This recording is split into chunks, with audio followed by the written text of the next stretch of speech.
তিনি ছিলেন মধ্যম আকৃতির সুঠাম দেহের অধিকারী একটি মানুষ। তার চুলগুলো ছিল ঘাড় পর্যন্ত প্রলম্বিত, হালকা হালকা কোঁকড়ানো।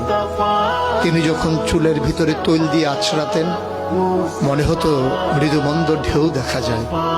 তার কপাল ছিল চওড়া, ভ্রুগুলো ছিল জোড়া ভ্রু, ধনুকের মতো বাঁকা।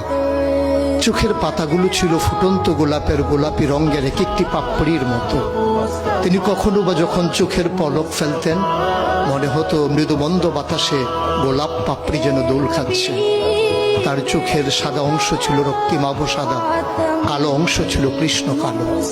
তার নাকটা ছিল খাড়া, নাকের ছিদ্রগুলো ছিল ছোট ছোট।